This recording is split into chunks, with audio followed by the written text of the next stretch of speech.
បាទគ្រប់ជម្រាបសួរបងប្អូនទាំងអស់គ្នាថ្ងៃនេះយើងមកមើលពីការលាងសម្អាតអាងដោយមានបងប្អូនមួយចំនួនក៏តែងទៅសួរការលាងសម្អាតអាងយើងលាងបែបម៉េច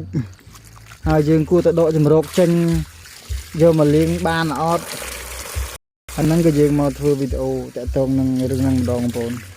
ភាសាតែមានសំណួរគាត់សួរច្រើនដែរចឹងបងប្អូនសម្រាប់ការលាងសម្អាតអាងគឺយើងលាង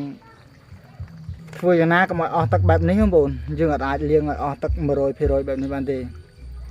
ពីព្រោះថាការលាងសម្អាតអាងដែលអស់ទឹក 100% បែបនេះវាអាចប៉ះពាល់ដល់អន្ទង់យើងទី1គឺបញ្ហាវាស្ងួតខ្លួនស្ងួតស្បែករបស់វាបងប្អូនគឺស្រាប់ហ្នឹងគឺអត់មានទឹកទេអញ្ចឹងគឺធ្វើឲ្យវាហ្នឹងស្ងួតខ្លួនស្ងួតស្បែករបស់វាធ្វើឲ្យមានបញ្ហារលាកហើយនឹងបញ្ហាពោះវៀនដោយសារតែវាគោលលើគ្នាហើយអន្ទង់យើងឲ្យស៊ីចំណីទៅគឺការរំលាយអាហារវាគឺវាអត់តាន់អស់ 100% ទេគឺវានៅសល់អញ្ចឹងហើយធ្វើឲ្យវាមានបញ្ហាពោះវៀនបញ្ហាគ្រឿងក្នុងធ្វើវាងាប់អញ្ចឹងហើយបានជាបងប្អូនមួយចំនួននៅពេលដែលគាត់ផ្លាស់ប្ដូរទឹកអន្ទង់គឺគាត់តែងតែមានបញ្ហាងាប់ជាបន្តអញ្ចឹងអ្នកខ្លះបដូរទឹកម្ដងងាប់ 4-5 ឬក៏ 4-10 អីចឹងទៅហើយគាត់តែងតែសួរខ្ញុំថាមូលហេតុអី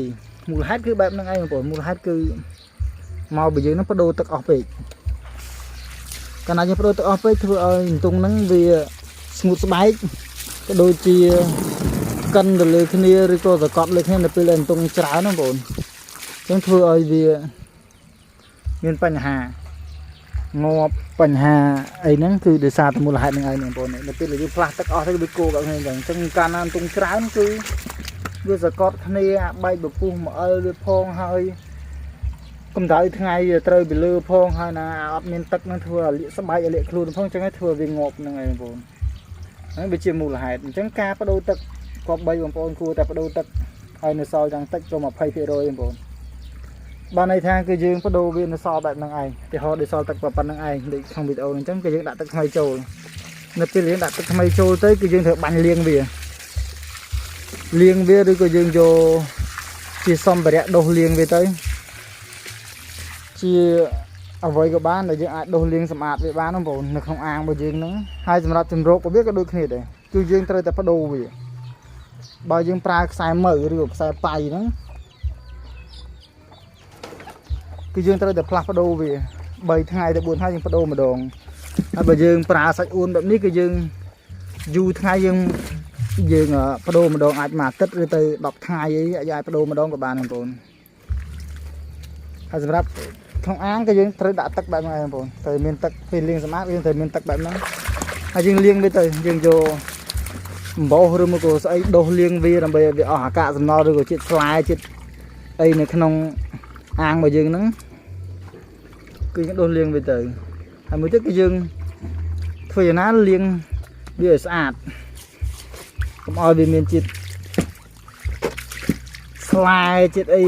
ដុសស្លាយអីក្នុងច្រើនពេកកាលណាទៅដុសស្លាយច្រើនពេកគឺធ្វើឲ្យអន្ទង់របស់យើងមានបញ្ហាដែលឆ្លងជំងឺផ្សិតជំងឺដបៅជំងឺលីកអីចឹងណាបងប្អូនពេលបងប្អូនមកឃើញក្នុងវីដេអូគឺខ្ញុំលាងសម្អាតបែបហ្នឹងបងប្អូននេះគឺការលាងសម្អាតបែបត្រឹមត្រូវបងប្អូនបើយើងបដូរទឹកអស់ 100% គឺអត់ត្រូវទេបងប្អូនវាអាចមានបញ្ហាអន្ទង់កតានបញ្ហាគឺច្រើនហើយអន្ទង់យើងជាខូចជាបន្តរឿងងាប់ជាបន្តចឹងបងប្អូនបាទហើយក្នុងវីដេអូនេះគឺមានតែប៉ុណ្្នឹងបងប្អូនមើលពីការលាងសម្អាតអាងក៏ដូចជាការផ្លាស់ប្ដូរជំរកអញ្ចឹងបងប្អូនគប្បីផ្លាស់ប្ដូរជំរកខ្សែមើបងប្អូនត្រូវតែបដូរមួយថ្ងៃ2ដងច្រឡំ2ថ្ងៃម្ដងឬក៏3ថ្ងៃម្ដងបែបនេះឯងបងប្អូននេះខ្សែមើហ្នឹងបងប្អូនអញ្ចឹងក៏យើងត្រូវលើកវាចេញមកលាងសម្អាតវាបងប្អូនបើយើងទុកក្នុងហ្នឹងវាស្អុយវាស្លាយកាន់ដូចឃើញច្រើនបងប្អូននេះគឺយើងដកអាចាស់យកមកលាងហាលគឺយើងដាក់អាថ្មីចូលនេះគឺអាខ្សែមើចាស់យកមកលាងសម្អាតវាយើងហាលវាហើយយើងដាក់អាថ្មីចូលនៅពេលបាន 3-4 ថ្ងៃគឺយើងដកអាថ្មីដកអាចាស់នោះចេញដាក់អានេះចូលគឺផ្លាស់ប្ដូរទៅផ្លាស់ប្ដូរមកបងប្អូនបាទហើយសម្រាប់បងប្អូនដែលចង់បានកូនអន្ទង់ទៅចិញ្ចឹមបងអាចតាក់ទងបានបងប្អូនតាមលេខ Telegram 098 77 24 27បាទអរគុណបងប្អូនលា